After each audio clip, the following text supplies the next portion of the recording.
Um, Wednesday, March 25th. But first, I guess I should acknowledge that given the COVID-19 pandemic, this is not business as usual. So we're going to kind of find our way in. But just so you know, this is viewed as a official meeting of the Metropolitan Council, and for reasons outlined in the governor's emergency executive order, we really have statutory authority to have our meeting under Minnesota statute section 13D.021. So I think a best practice maybe is that we'll all kind of mute unless we're speaking. So that time maybe background noise or echoes won't be as cumbersome. And regrettably, we're not going to be able to hear from the public like we would when we were in our chambers. So we're going to encourage the public, if you have questions, to call directly to a council member, and then we can each council member can ask the question in person or make the comments. This might be a little cumbersome, but I think it ought to work. Again, every council member's contact information, because this is being streamed or at least through audio to a public channel. So we've certainly invited people to listen in. If you want to email council members, the addresses are found on the council's website under the About Us section. So I guess everybody on the call, on the council members, we're going to have to kind of figure out a way to recognize each other. We will be doing a lot of roll calls, and we're going to start that in a minute. So please bear with us. I think we'll get good at it. Liz will be doing it alphabetically. When we kind of come toward discussion, speaking, or motions or seconds, you can wave your hand, speak up, or use whatever means. I'll be watching the board, and maybe Liz, you can text me if I'm missing something. But we'll get ready to start.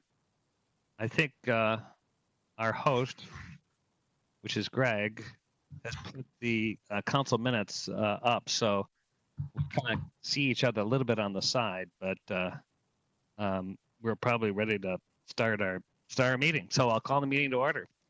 And by the fact that this is a virtual meeting and we can't actually see each other around the table, we're going to do a quick roll call just to ensure that we have attendance. So that's kind of not on the agenda, but it's the way we should start. So this is kind of our practice roll call. Liz? Sure. Barber? Here. Chambliss? Here. Cummings? Here. Ferguson? Here. Fredson? Here. Gonzalez?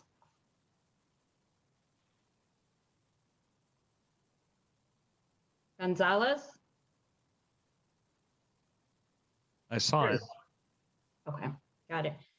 Johnson? Here. Lee? Here. Lilligren? Here. Lindstrom? Here. Musset? Sterner? Here. Vento? Here. Wolf?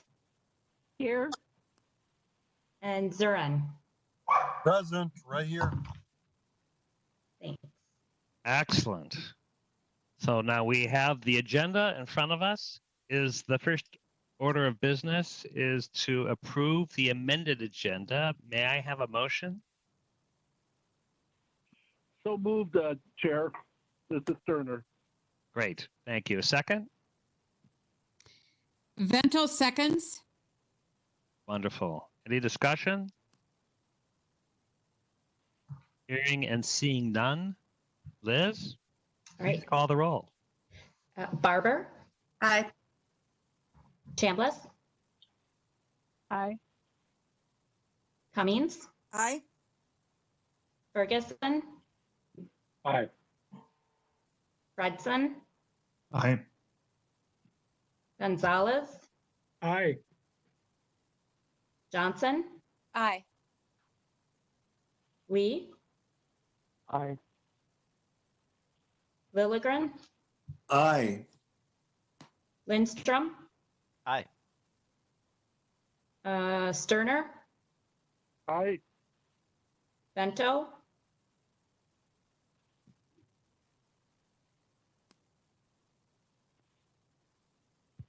Aye. Bento. Oh, Aye. thank you. Wolf, Aye. Zarin, Aye. Excellent work. I'd say the motion carried. Next order of business is approval of the minutes from the March 11th, 2020 meeting. A motion to approve the minutes. So moved, Cummings? Lovely. Second. And Johnson? Thank you. Liz, please call the roll. Okay. Barber, Aye. Chambliss, Aye. Cummings, Aye. Ferguson, Aye. Fredson, Aye. Gonzalez, Aye. Johnson, Aye. Lee, Aye. Lilligren, Aye. Lindstrom, Aye. Sterner, Aye. Bento, Aye. Wolf, Aye. and Zarin. Aye. Motion carries. Thank you. We're getting good at this. So now in the business section is the next item is the joint reports of the Transportation, Environment, Community Development, and Management Committees. Councilmember Ferguson, I think you're there with a report.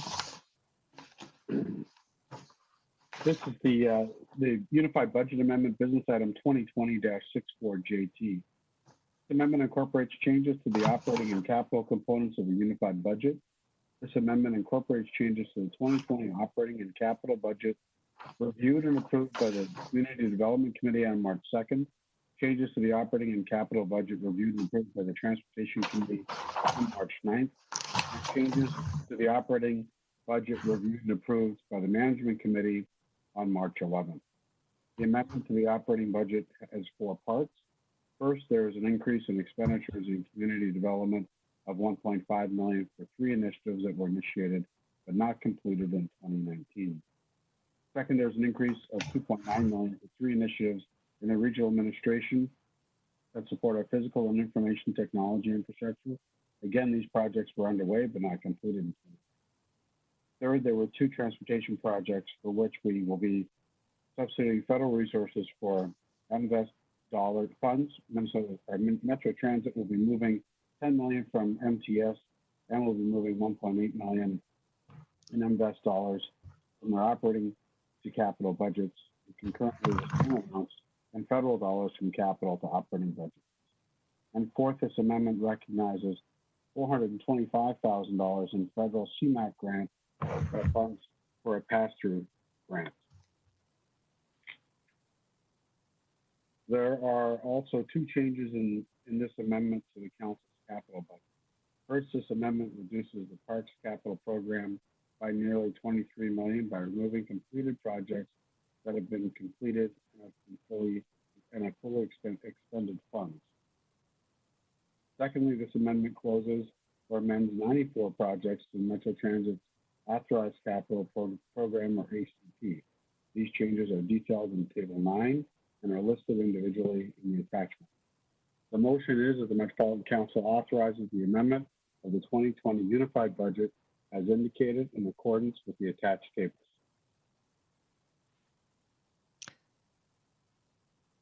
Is there a second to the motion? Second by Lee. Thank you. Any further discussion? Hearing none. Liz, call the roll. Barber, Aye. Chambliss, Aye. Cummings, Aye. Ferguson. Oh, you, Aye. Fredson, Aye. Gonzalez, Aye. Johnson, Aye. Lee, Aye. Lilligren, Aye. Lindstrom, Aye. Sterner, Aye. Bento, Aye. Wolf, Aye. Zuren. Aye. Motion carries. Thank you. Now the next is the consent agenda that is in front of your screen. Can I have a motion and a second to approve the consent agenda? Vento So moved. moves. Second, Gonzalez. Thank you. Is there any discussion? Hearing none. Liz, please call the roll. Okay, Barber, Aye. Chambliss, Aye. Cummings, Aye. Ferguson. Aye. And I think Abdi's joined us too. Okay, Yes. thank you. Oh, lovely. Thank you. I struggle Fred, with. Fredson, Aye. Gonzalez, Aye. Johnson, Aye. Lee, Aye. Lilligren, Aye. Lindstrom, Aye. Musse, Aye. Sterner, Aye. Vento, Aye. Wolf, Aye. Zuran. Aye. The motion carries. Thank you. Next, we're going to hear from the standing committees. There are no reports from community development. Environment is on the consent agenda. Management, we have a report. Councilmember Ferguson. Thank you, Mr. Chair. This is for business item 2020-87. The 2020 authorized financial institutions for certificate of deposit program. The goal of the certificate of deposit program is to leverage the council's investment portfolio to make an equity impact in the communities we serve. This will be done by using CDs to invest in metro area financial institutions who have a track record of providing loans within the community in 4 specific areas: people of color and indigenous people, women-owned or small businesses, affordable housing initiatives, unbanked programs, and community development. Certificates of deposits are allowable investments under Minnesota State Statute 118A and are allowable in the council investment policy. The program seeks to invest 20 to 25 million in CDs with financial institutions. Applications were sent out to 175 banks and credit unions. We received applications from 7 financial institutions ranging in size from $69 million to $13 billion in assets. All 7 were approved at the February 25th, 2020 investment IRC committee. The initial investment will be a total of $10 million, ranging from $250,000 to $4 million in the banks and credit unions. This item has been reviewed and approved by the management committee. And I just wanted to make one passing comment that, especially in the times we are in now, getting more capital into our local community banks so they can make more investments and more loans out to our small businesses in our community is particularly important. So this is a timely piece of business for us at the council and something our team has worked hard on for 4 or 5 months to get this put in place. So with that, Mr. Chair, I move that the Metropolitan Council approve the attached list of authorized financial institutions for certificate of deposit program. And Chair, I Thank you. second that. Councilmember Sterner. Right. Thank you. Is there a second? Johnson seconds. Lovely. I have to also commend the program. This is a really great way for us to, not in a small way, help support some community banks. Any discussion, question about it? Hearing none. Liz, please call the Okay. roll. Barber, Aye. Chambliss, Aye. Cummings, Aye. Ferguson, Abstain. Fredson, Aye. Gonzalez, Aye. Johnson, Aye. Lee, Aye. Lilligren, Aye. Lindstrom, Aye. Musset, Aye. Sterner, Abstain. Vento, Aye. Wolf, Aye. Zurin, Aye. Chair Zelli. Aye. Thank We you. don't want to forget about me. Thank you for somebody. No. Although I'm upset alphabetically, I'm not the last. That motion carried. Thank you so much. Now we have a joint report of the Environment and Community Development Committees. Councilmember Lilligren. Thank you, Mr. Chair. The following three items that I just lost. One Uh-oh. moment. There we go. The following three items are comprehensive plans for communities connected to the regional wastewater system. And we're all heard in the community development and environment committees. For all of the communities, council staff found that the 2040 plans conform to regional systems plans, are consistent with council policies, and are compatible with the plans of adjacent and affected jurisdictions. The first item to approve is the business item 2020-53, authorizing the 2040 comprehensive plan for White Bear Township and to approve their comprehensive sewer plan. Mr. Chair, I move that the Metropolitan Council adopt the attached advisory comments and review record and take the following actions. Recommendations from the Community Development Committee are to authorize White Bear Township to place its 2040 comprehensive plan into effect.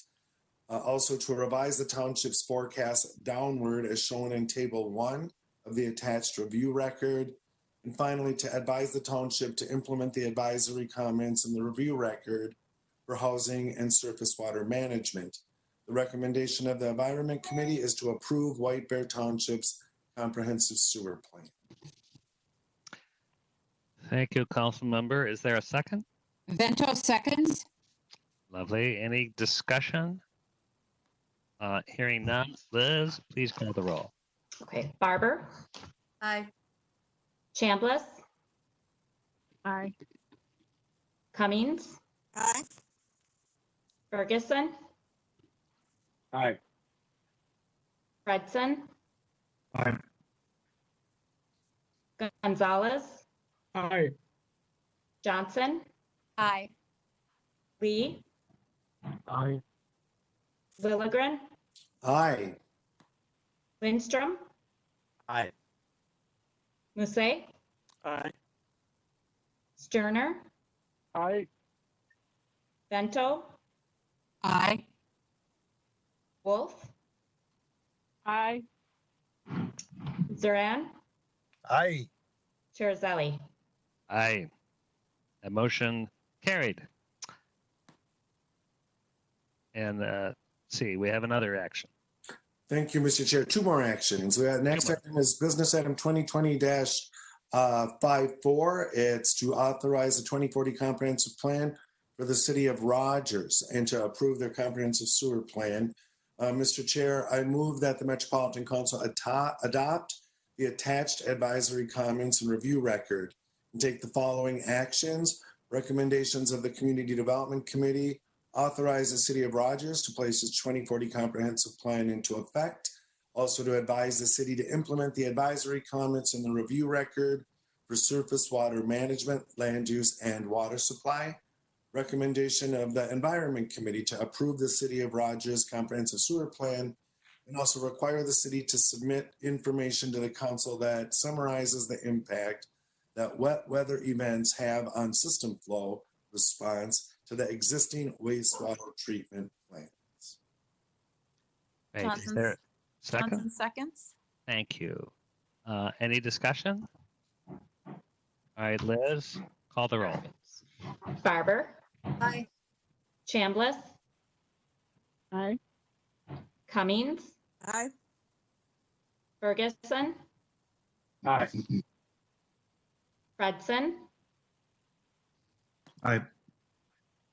Gonzalez, Aye. Johnson,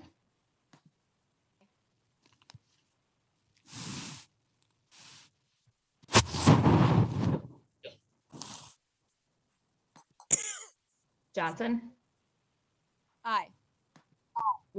Lee, Aye. Lilligren, Aye.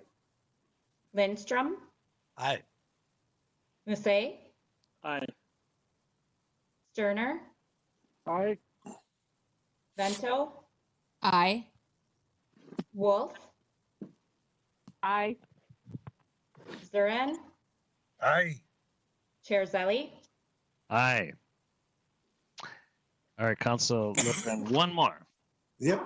Mr. Chair, the final Joint Community Development Environment Committee item is business item 2020-60. It's to authorize a 2040 comprehensive plan for the city of Forest Lake and to approve their comprehensive sewer plan. Mr. Chair, I move that the Metropolitan Council adopt the attached committee comments and review record and take the following actions. Recommendations of the Community Development Committee, authorize the city of Forest Lake to place its 2040 comprehensive plan into effect, and also to advise the city to implement the advisory comments in the review record for wastewater, surface water management, and land use. Also, the recommendations of the Environment Committee approve the city of Forest Lake's comprehensive sewer plan and require the city to submit, as stated in the plan, a copy of the hydraulic model and running system capacity elevations on the local collection system once they are completed. Great. Is there a second? Second, Chambliss. Thank you. Any discussion? Hearing none. Liz, please call the roll. Barber, Aye. Chambliss, Aye. Cummings, Aye. Ferguson, Aye. Fredson, Aye. Gonzalez, Aye. Johnson, Aye. Lee, Aye. Lilligren, Aye. Lindstrom, Aye. Musset, Aye. Sterner, Aye. Vento, Aye. Wolf, Aye. Zurin, Aye. Chair Zelli. Aye. That motion carried. Thank you, Councilmember Lilligren. And now we're moving on to other business. The first item, 2020-83, as amended, is correctly places Councilmember Musset on the Community Development and Management Committees. The previous version that we voted on actually incorrectly, this is my fault, placed Councilmember Musset on the Environment Committee. So he is going to stay on the Community Development Committee. So I'd entertain a motion to adopt the amended business item 2020-83. Moved Cummings. Thank you. Second, Sterner. Thank you. Any discussion? Hearing none. Liz, please call the roll. Okay. Barber, Aye. Chambliss,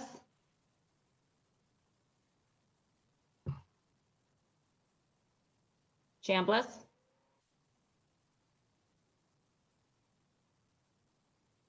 Cummings, Aye. Ferguson, Aye. Fredson, Aye. Gonzalez, Aye. Johnson, Aye. Lee, Aye. Lilligren, Aye. Lindstrom, Aye. Musset, Aye. Sterner, Aye. Bento, Aye. Wolf, And aye. Sorry, Durin, Reva says Aye. Chair Zelli, Aye. and then So that passed.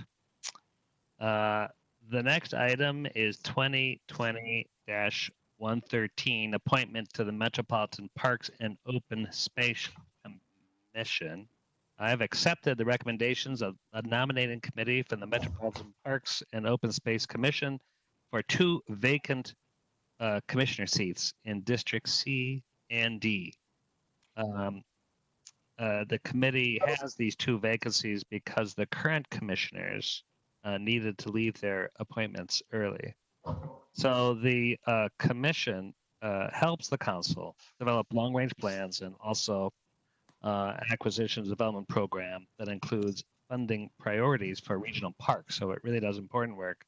The council reviewed 15 applications for 2 openings and interviewed candidates on March 12th and March 17th. I'd especially like to thank Councilmember Linnea Atlas Ingebrigtsen, Councilmember Robert Lilligren, and current MPOSC Chair Tony Russo and Eric Weiss from the Trust for Public Land. They actually served as our nominating committee. So, is there a motion to approve the appointments of Nathan Rich from District C and Lolita Davis Carter from District D to the Metropolitan Parks and Open Space Commission for the remainder of the original 4-year term that will end on January 1st, 2021? Lilligren moves So moved. approval. And Lovely. second, Second by Lee. Thank you. Any discussion, questions? No? Liz, you're still there? Please call Yeah. the Oh, roll. Mr. Chair, if I may, I'm sorry, I'm Yes. waving at you. Oh, you are. Oh, sorry. Super briefly, I just want to comment on the high caliber of applicant that we have. If we could have appointed them all, I'm sure it would have benefited the region. We had a very tough choice. We prioritized having a diversity of perspective, a couple of the areas of sort of underrepresented voices that we were able to capture with these 2 appointments. One is youth. We had a very young applicant. Also, we have racial and gender diversity represented in these nominees. So I'm thrilled with the quality of applicant that we have. Thank you. Well, it's a tribute to the important work of this commission that it attracts really talented people. Thank you for your work there. No more questions, discussion? If not, Liz? okay. Barber, Aye. Chambliss, aye. Cummings, Aye. Ferguson, Aye. Fredson, Aye. Gonzalez, Aye. Johnson, Aye. Lee, Aye. Lilligren, Aye. Lindstrom, Aye. Musset, Aye. Sterner, aye. Bento, Aye. Wolf,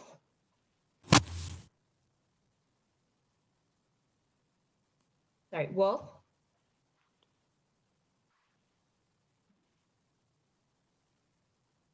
Durin, Aye. Chair Zelli, Aye. That motion is carried. So now our final business item today is item 2020-114.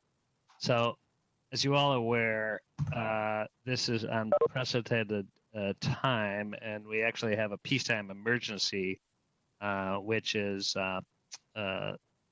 given the governor a number of executive orders, some of which we can talk about in a minute. But we've actually changed a number of some things that, in particularly relating to employment and our operations, that we frankly never would have imagined, before really even 2 weeks ago. So we kind of are in a need of some authority for to kind of accommodate our flexibility and some of the procedures that allows Metro Council to kind of operate on a daily basis. So I'm going to kind of call on Regional Administrator Meredith Vadas to kind of explain it, and then maybe answer any questions that you may have. Meredith? Yeah, thank you, Chair Zelli. So as you can read from the business item, this is asking you to do 3 things. Adopt a peacetime emergency policy, which to my knowledge, the council has never had before. We've done a lot of disaster planning. We've had a lot of continuity of operations plans, but it didn't occur to us that we needed an actual policy to allow for some of the actions we needed. So it's adoption of the policy. It is asking you to ratify some of the personnel policy changes the chair and I made in consultation with each other and our leadership staff here around what we call COVID leave. You've seen that described in a number of the emails you've received. Realizing that after today's executive order, which we can talk more about, some of that may have to be revised again. And so we are in an unusual situation where everything is fluid hour to hour, and we need some latitude to make some changes. And then finally, a continual grant going forward of authority to make necessary changes to certain policies and procedures during a peacetime emergency. This is also meant to be consistent with the Governor's Executive Order 20-07. The Governor's Executive Order applied to state agencies, and so while we walk like a duck and quack like a duck when it comes to being a state agency, we're actually not a duck. We have kind of an odd place in state law when it comes to local governments, and so we are meant to imitate what the administration is doing with state employees, but we operate differently and we operate as a local government. And so in this case, we are trying to make sure that our policies and procedures are in line, which was part of the impetus for the chair's and my decision to move to an amended policy around COVID leave. Beyond that, I would just say I don't see a lot of additional changes forthcoming to policies beyond what we've done already. There will be some leave changes, but in terms of modifying procurement policies and procedures, those have happened surprisingly rapidly. And some of the changes are good and things we've been working on for a long time, and others are definitely temporary. There are certainly things in our customer service and engagement policies where we go above and beyond the state minimums for engagement, or we require or expect certain levels of engagement that aren't going to be possible when we're sheltering in place. So in some cases, it may just be a waiver during peacetime emergencies if we have to move critical business. So I think that summarizes well what I wanted to say here. I'll have some more updates on the council status as it relates to the broader COVID pandemic in the report section of this meeting. We'll get to discussion after, if I could hear a motion to approve. So moved by Lee. Second. Thank you. I would just echo what the regional administrator says, is that this is not about going around the council, but actually to be more consistent with some of the fast-moving events of the past weeks and probably the next few weeks. I see us more aligning with state policies as opposed to kind of going off on our own. But it is something that I don't necessarily think needs to be permanent, but it is something that is helpful now. Is there any question or concern? I know that some of you may have heard about this in the past, but now would be a good time to ask any question or have any discussion on it. And I can't see everybody, so speak up if you want to say something. Councilmember Chambliss, please. Yes, go ahead. I have a question. Thank you. I have a question about the fifth bullet under measures include but are not limited to.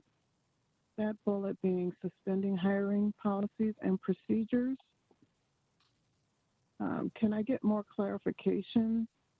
Because it says basically that it's suspending, but doesn't talk about what is being modified or what the context is. Mr. Chair, Councilmember Chambliss, I'm happy to answer that for you. That is not something we have done at this point. It is something that we might look at in the future. So, for example, if we needed a critical position, if one of our continuity of operations planning staff left or a HR occupational health person left in the midst of this pandemic, we might need to fill that position as quickly as possible, as opposed to our typical 3-week posting and an interview process that takes us, in general, beginning to end 8 to 12 weeks. So suspending that procedure and saying, we're going to post briefly or we're going to post internal only because we know there's somebody who's qualified might be advantageous to the council to get through the peacetime emergency. But at this point, I do not have any reason to suspend the policy. We are looking to implement, or we are in the process of implementing a soft hiring freeze for budgetary reasons. That's different than suspending the policy. That's just simply conserving some resources. So.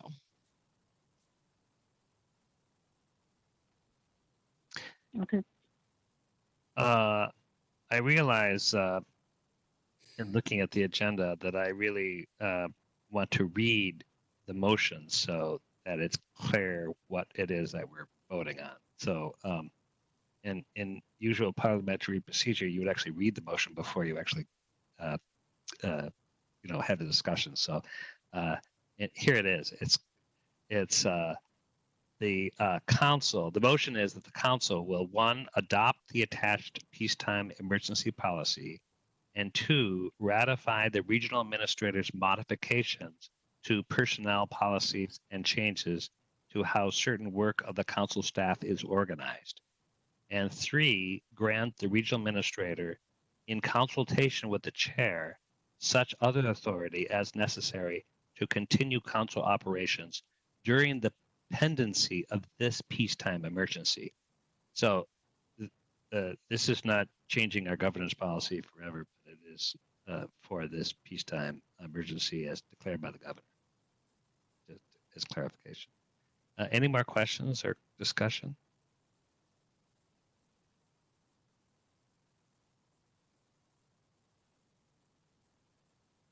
Well, hearing none, Liz? Sure. Barber, Aye. Chambliss, Aye. Cummings, Aye. Ferguson, Aye.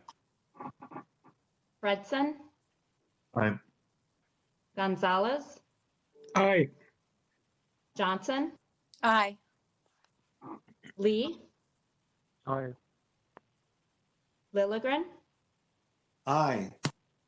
Lindstrom, Aye. Musse, Aye.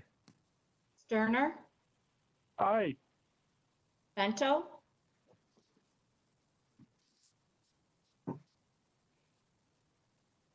Bento, Aye. Wolf, Aye. Zurin, Aye. Chair Zelli. Aye. That motion is carried. We have a brief time for reports, and we'll hear a little bit more from Regional Administrator and perhaps the General Counsel, and perhaps some of you would like to share what's on your mind. I have to say, just briefly myself, although we've used the word unprecedented so many times for so many years, but truly it applies to any time it is now. And when we were talking about things changing every week and then every day and now every hour, it is sobering to think about the governor's comments just 2.5 hours ago, where he revealed this analysis. And I don't know if others were listening, but it really is pretty sobering and humbling to think that without any kind of intervention, that we could have as many as 70,000 fatalities just in the state of Minnesota alone. And since half the population is in the metro area, and maybe a predominance of those, not all certainly, but great majority of those fatalities would be in the metro area because of the density. And I think that it really is incumbent upon us as leaders that we actually have a special responsibility now. And we're not quite sure what that is. And sometimes it's kind of frustrating because we're all locked in our houses or in front of screens. But still, I think with technology and some of our words and actions, we'll have opportunities really over the next few weeks to play a role. And I know in cases, in the situations that we are dealing with, which is some that have been these activities is deemed essential. It's actually in the executive order about transit, public works, wastewater. We got to keep the systems going for the economy, such as it is, to keep functioning even while we're sheltering in place. So thank you all for being engaged, and I'm actually really impressed that we're all showing up and being here. This is, it shows that we actually take our responsibilities seriously. And I'm looking at you, Robert, thinking about where we are with housing and with the unsheltered. It's, this is the most vulnerable. And I think that it will be even more important as we think about how we come out of this, and that's where we're going to have to start putting our real thinking caps on, to having this an inclusive growth. Well, it might be inclusive sustainability of our region to maybe come out of this. Maybe I think we have a shot to be better than many other regions, in part because we have great leadership at the state. I think that the health department and the analysis coming out of the University of Minnesota is really kind of sets us apart, that we can be kind of more strategic. This isn't a switch that we just turn off and then turn on again. And I think get through the next few weeks, and then we'll have opportunities to see where we go from there. But I suspect we will be speaking in smaller groups and as a whole group together about the role of the Metropolitan Council kind of helping lead in some respects this kind of emerging out of our cocoon here. So, but I think you can't get to thriving until you do some surviving, and that's kind of the mode we're in right now. And I really I want to kind of call on all of you to see if you have any comments. But I really want to put a hats off to the staff. I mean, this is a very stressful couple of weeks, and particularly in areas like Met Transit, where Wes and his group have been trying to keep people like our employees safe, serve those that really require some mobility, and be able to do it without causing too much panic. And that goes out for Nick Thompson as well, and some of the Metro Mobility areas, as well as Lisa, the environmental services. If as I tell my children, you do not want to be known as the family that sent 200 million gallons of whatever it is down the Mississippi River. So we got to keep our operations moving. Just to keep it intact is a challenge in itself. So anyway, I want to be too long-winded, but this is an important time for us, I think. And does anybody else have any comments? And you can wave, yell out. I can't see everybody, but I can see some. If anybody wants any comment, question, Sue Vento.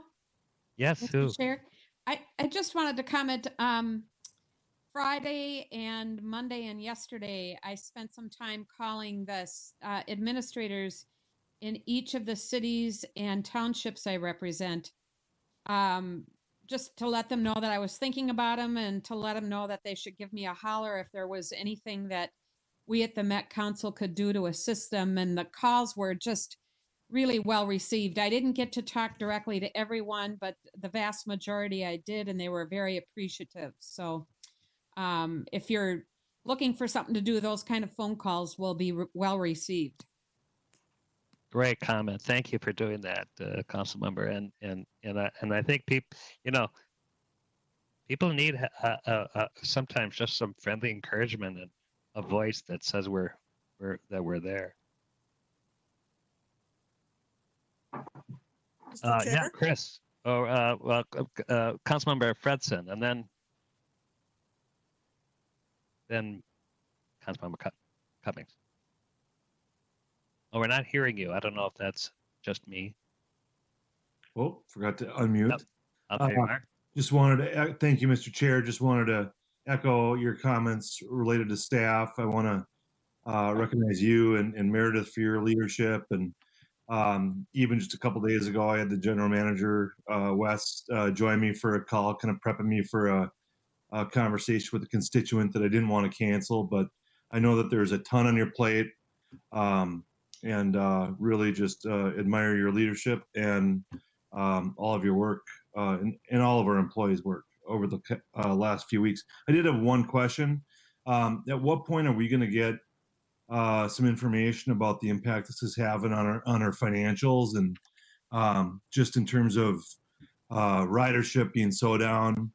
I understand that we are obviously seeking resources through the bonding bill at the state, which we don't expect would get done tomorrow, but hopefully later on this session. The federal legislation obviously is still pending, but just obviously the financial outlook is really bleak right now. So kind of looking towards next year. So when do you anticipate we'll have more information? Thank you, Councilmember. Good question, and thank you for your kind words. I think that, and I will kind of let the regional administrator kind of fill in some gaps, but but first, yes, I think the biggest negative impact certainly is on Metro Transit with ridership. That's at 50% down on a good day. It's really worse in some lines. And then, of course, some of the funding, much of the funding, state funding, comes from motor vehicle sales taxes, and we're not sure we're quite sure people aren't running out and buying cars. So this could have a lasting effect on our already structural deficit, maybe being compounded. But I think on a glimmer of good news, the Senate bill that is just now being voted on and that we think the House will take up includes $25 billion for transit in the United States. That's both rural and urban programs. And that is really targeted toward emergency relief. And if it is being, the way it's written currently, it would be allocated on a formula basis, which would give us a substantial kind of boost. So we'll see yet how that will play out. But I think that the actual financial effect isn't totally focused now, but it's not good. So I don't know, Regional Administrator Meredith, do you want to add anything to that? Yeah, Mr. Chair, Councilmember Fredson. I would say that it would be probably a week or two out before we would have a clear enough picture to really have a discussion with the council. We do want to do that. To add to what Chair Zelle was just saying, as of Monday, our bus ridership was down 64%. Our Blue Line ridership was down 71%. Our Green Line ridership was off 62%, and our North Star ridership was off almost 93%. When you lose that kind of ridership, you lose fares. And in addition, we lose MVest. Initial estimates from the last couple of days are that MVest isn't down quite as much as we thought it might be, but I don't think it's hit bottom by any means. And we don't know what this economic downturn we're going into is going to look like and how long it's going to stretch on. So I think as we get more understanding around the federal stimulus package, FTA has, I believe, 7 days to determine how they're going to allocate those $25 billion through formula funds. That will tell us more about what we're eligible for and what holes we might be able to fill with federal funding. I'm not sure what the legislature is going to do tomorrow. And so as we start to piece some of that information together in the coming days, our budget picture will come a little bit more into view. Thank you. Any other questions, comments? I had a comment, Mr. Chair. Molly. Aye. Go ahead. Okay, thank you, Mr. Chair. Just a couple of comments. First of all, I wanted also to add my thanks, of course, to Chair Zelli and Regional Administrator Vedis and the entire staff. I mean, it is extraordinary times, and you are continuing to do your jobs. The ability and the creativity that is being shown that staff is demonstrating in pivoting and figuring out what can we do differently and still respond to the needs. I was particularly struck with Metro Mobility going to, okay, we'll go pick up your groceries and bring them to you. And those kinds of things are just, I think, really, really critical. And certainly my gratitude goes out to the entire staff. One of the things that I think has been really useful is the number of Facebook posts that the Met Council is putting out, because they are so easy for any of us who are on Facebook to be able to share with our various Facebook networks. And I know I've been putting them out there regularly and adding comments and things, and getting really great response with lots of thanks for the information and praise, and then further shares. So I think that is a vital opportunity for Met Council to share in a really easy way. And so I thank you for that and say, keep them coming. Great. Thank you, Molly. Anyone else?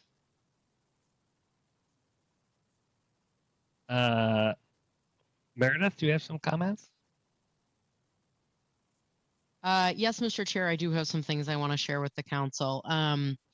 As we prepare for shelter in place that starts at 11:59 Friday evening, we are preparing to close our buildings to the public and to really encourage, to insist that anybody that is not an on-site essential employee work from home. In that vein, if you have things here at the council building that you need to pick up, whether it's mail or something you left in the council member room, I'd encourage you to do so before Friday. It's not that there won't be anybody in the building, but we want to observe the governor's order as best we can. To that end, if you happen to come in and notice our parking lot is very full, we are allowing some unemployment insurance staff from the Department of Economic Development, Employment and Economic Development to use our parking while they are working very long hours over at Deed. And so you'll find cars in there, but not filled to capacity. So you should be able to park there. We are preparing for shelter in place. That means there'll be more communication coming in the next 2 days about what that looks like for us. So look in your inboxes for that. And as I mentioned earlier, we do have some serious budget impacts from this. Transit is the obvious go-to, but that's not to say that ES won't have some challenges. We know when the economy goes down, we get less SAC units, and with less SAC units, then we have to make up that difference out of wastewater rates. And so that's a down the road impact. Hopefully it won't be severe and we'll be able to weather it easily, but we just don't know at this point. I wanted to just mention a couple of policy changes that you should have seen in your email. These are things that we had approved by the governor's office and MMB. So you saw a 40% service reduction. We're now at a 60% service level that's akin to a holiday service on Metro Transit. This is allowing us to actually have additional operators available to take buses and use them on our busiest lines to create more social distancing. So when we see a bus that's got more than 10 or 15 people on it, we're sending out another bus to allow people to space out on those buses. It's allowing us to cover absences. Absences are up. They're not up at an overwhelming level right now, but they are up in Metro Transit and across the council. We moved to rear door boarding today on our Metro Transit buses. That allows the driver to have space from people who are riding. And so they're not passing that driver and the fare box and kind of, handing a transfer to that passenger, those sorts of things. That's something that our peers across the country have done and isn't possible on all buses. Obviously, we, as well as some of the suburban opt-outs, operate coach buses that only have front door boarding. Metro Mobility and Transit Link only have front door boarding, but to the extent we can possibly implement it, we are implementing rear door boarding. We are implementing extreme cleaning measures as much as we possibly can because we know transit is an essential service, and it is essential for people who are providing the service we need, like healthcare workers, like first responders. And so, to the extent we can encourage people to stay home and only use transit for absolutely essential rides, we keep those folks safe, we keep our operators safe, we keep each other safe. So, we really are in a unique position of messaging to people that transit is not for everyday use right now, it's for essential rides only. We don't like to say that, but that's the reality of the pandemic we are in. Our HRA and Metro Mobility have transitioned their services that are typically in the Robert Street building to online only services or phone call services. It was fairly easy to do that, and we were able to do that during the early days of this pandemic. So we've really cut down the traffic in the front of the Robert Street building, which will make it very easy to close to the public now with shelter in place. Metro Mobility has moved to essentially single passenger rides, meaning they pick up a passenger and they drive them directly to their destination, as opposed to kind of the carpool model they'd been using before. That allows them to pull the bus in every couple of riders and really clean it thoroughly. Drivers are cleaning between passengers, and it really creates that social distancing. It's good for our drivers. It's good for the passengers, many of whom have health conditions that make them vulnerable individuals to this pandemic. So you've also mentioned the Metro Mobility grocery delivery.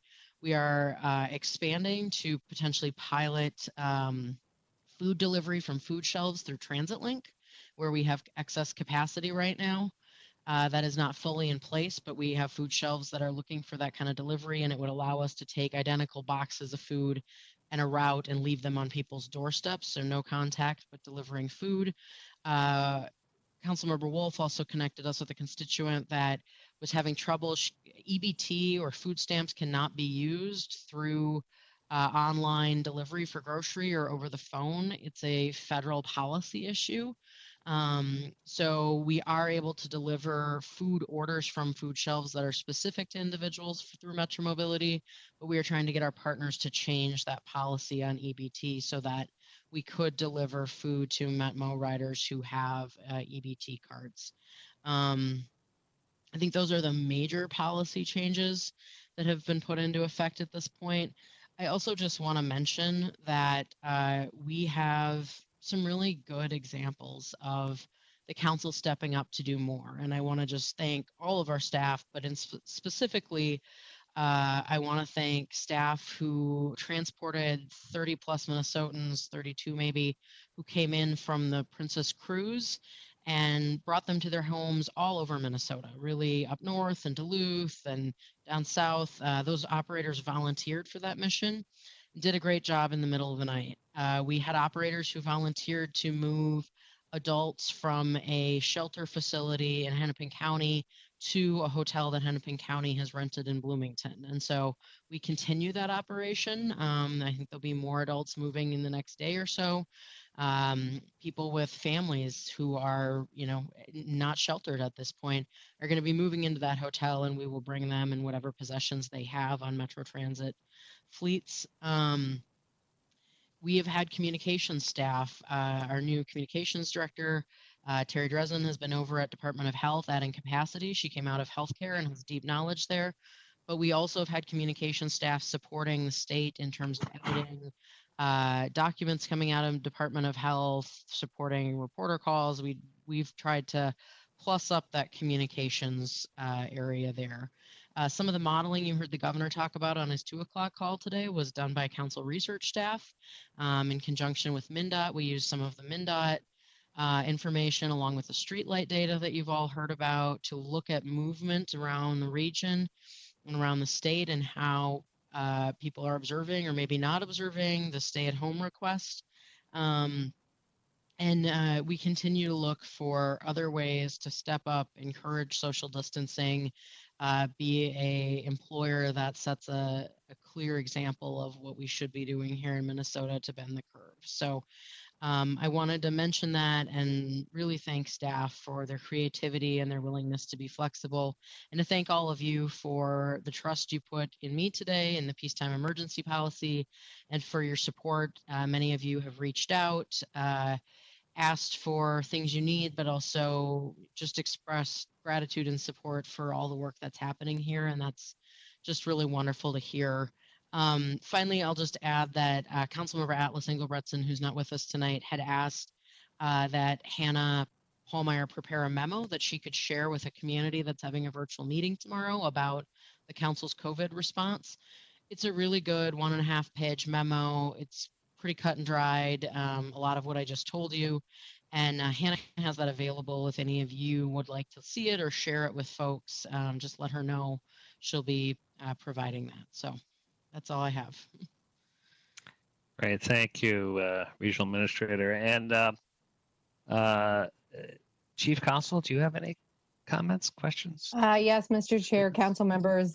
Just briefly, I also wanted to take this opportunity to thank my team and my colleagues at the council. We have been addressing issues at kind of breakneck speed, and I am continually impressed by the professionalism, the calmness, the creativity that is coming through. You all aren't seeing the inner workings, but I am on every level, and I'm just really proud of the work that's being done, and I think we're going to pull through this even better than we were before. So my 2 cents. Thank you. Well, I think that wraps up a meeting. I think we did really well for this first time, and congratulations to everyone. And thank you, staff, for making this pretty easy. One thing I would suggest, having done it myself, it is to take a walk in a regional park, because I've read the executive order, and it actually says not only is that allowed, but I read between the lines, it's actually encouraged. So keep a social distance, and but fortunately, we live in an area that has beautiful regional parks. And is there an entertainment? I would entertain a motion to adjourn. So moved by Lee. Is there a second? Thank you so much. And by the virtue of this little get-together, unless there's an objection, I'm going to say we can suspend, give Liz a break, and if there's no objection, I will, hearing none, no objection, I will call this meeting adjourned. Thank you, everybody, and we look forward to our next meeting.